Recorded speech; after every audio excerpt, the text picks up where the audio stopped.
When I published the importance and impact of community services last year, I fully acknowledged and recognised the financial constraints that local authorities are under.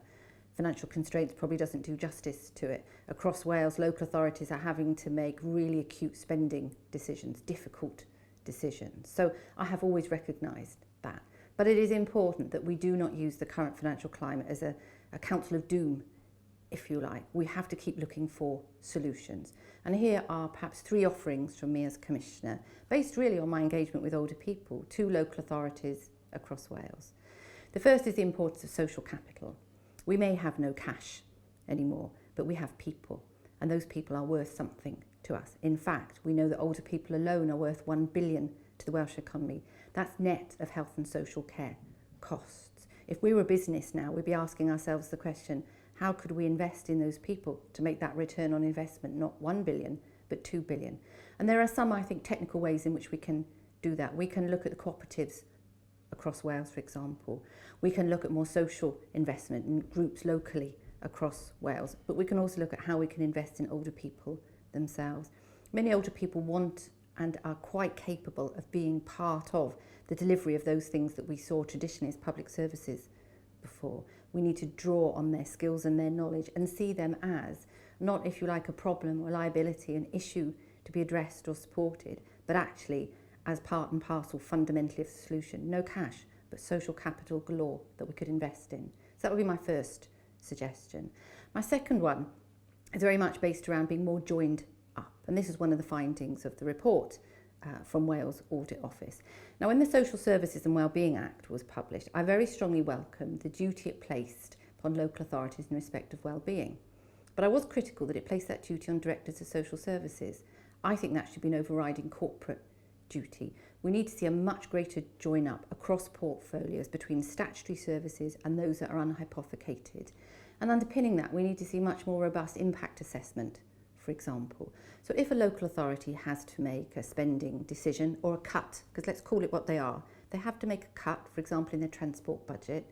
The question they should be asking themselves is, what impact will that have on our social care budget? What impact will it have on people's overall well-being? If we have to make a cut in our leisure budgets, again, the same question.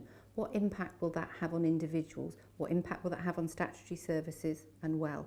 Because the evidence is now growing and clear that these unhypothecated services are not softer services. The more we lose those services, the more we will face demand upon our statutory services and consequent cost to the public purse. So a much more joined up approach, a much better impact assessment. And then the third offering, perhaps in a sense, is a simple one, but often the most difficult, to be more creative. We are going to need to challenge ourselves far more. I have seen some really innovative practice across Wales that at low cost has delivered great outcomes. But I'm with the Auditor General on this. He has a phrase, good practice doesn't travel, and I agree with him. As I travel across Wales meeting with older people, I can travel 10 miles and see fundamentally different approaches. We need to take that good practice, learn from it, and quickly roll it out across Wales. We need, in no small part, a radical approach, radical at local level and radical at national level as well.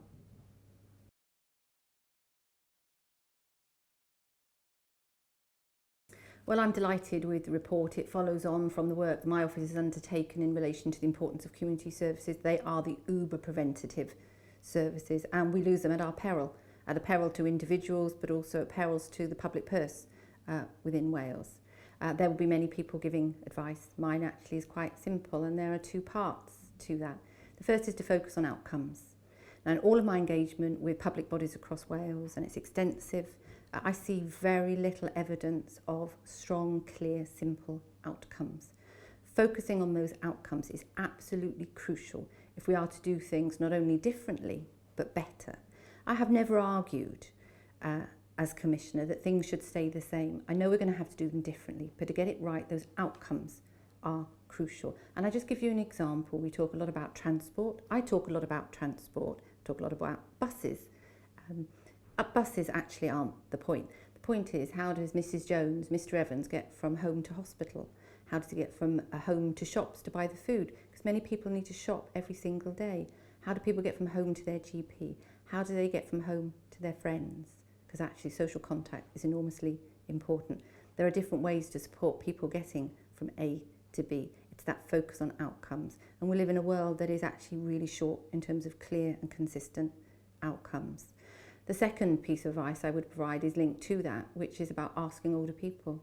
I have spoken many times about the importance of listening to older people and listening properly to older people. And that means acting on what they tell us.